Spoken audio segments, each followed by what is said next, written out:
اسرائیلی forces کی طرف سے مقبوضہ دریائے اردن کے شمالی علاقے میں چھاپے کے دوران کی گئی فائرنگ سے ایک فلسطینی نوجوان جاں بحق ہو گیا ہے۔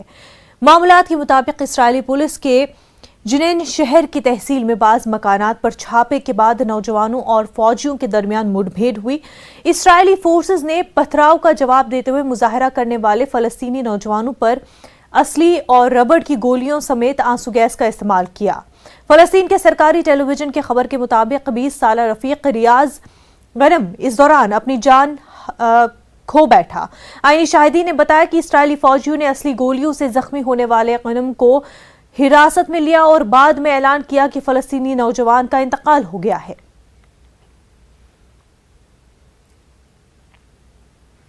برطانیہ میں وزیر اعظم بورس جانسن کی حکومت کے لیے مشکلیں ختم ہونے کا نام نہیں لے رہی ہے۔ جانسن کابینہ میں وزراء کے استعفوں کا سلسلہ جاری ہے۔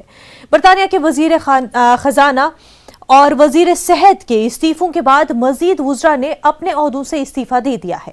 سابق وزراء نے تنقید کرتے ہوئے الزام لگایا کہ جانسن کی وجہ سے حکمراں قدامت پسند جماعت کی ساکھ شدید متاثر ہو رہی ہے۔ ان وزراء کے استعفوں کے بعد جانسن سرکار کے لیے بحران پیدا ہو گیا ہے۔ دیکھیے رپورٹ۔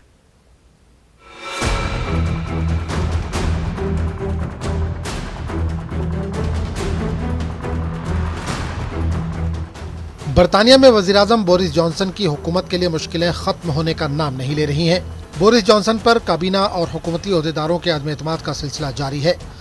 کابینہ میں نئے وزراء کی تعیناتیوں کے باوجود استعفوں کا سلسلہ نہیں رک سکا۔ برطانیہ کے وزیر خزانہ رشی سنک اور وزیر صحت ساجد جاوید کے استعفوں کے بعد مزید وزراء نے آج اپنے عہدوں سے استعفی دے دیا۔ رپورٹس کے مطابق کابینہ اور حکومتی عہدوں سے مستعفی ہونے والے وزراء کی تعداد 13 ہو گئی ہے۔ Minister for children will coins اور سولیسیٹر جنرل الیکس چاک بھی عہدوں سے مستعفی ہو گئے ہیں۔ منسٹر برائے سکولز روبن واکر نے بھی اپنے عہدے سے استعفی دے دیا ہے۔ ویلز ورجینیا کروسی بھی عہدے سے مستعفی ہونے والوں میں شامل ہے۔ ان استعفوں کی وجہ سے برطانوی وزیر اعظم بورس جانسن کی حکومت مشکل میں آ گئی ہے، بلکہ بورس جانسن کی حکومت کے لیے ایک طرح کا شدید بحران پیدا ہو گیا ہے۔ ان تمام وزراء اور حکومتی عہدیداروں نے بورس جانسن کی لیڈرشپ پر سوال اٹھائے ہیں۔ رشی سنک اور وزیر صحت ساجد جاوید نے یہ کہتے ہوئے اپنی وزارتوں سے استعفی دے دیا تھا کہ وہ جانسن کی انتظامیہ کو داغدار کرنے والے حالیہ اسکینڈلز کے بعد حکومت میں مزید شامل نہیں رہ سکتے۔ بورس جانسن کی حکومت پچھلے کچھ مہینوں سے اسکینڈلز کی زد میں ہے۔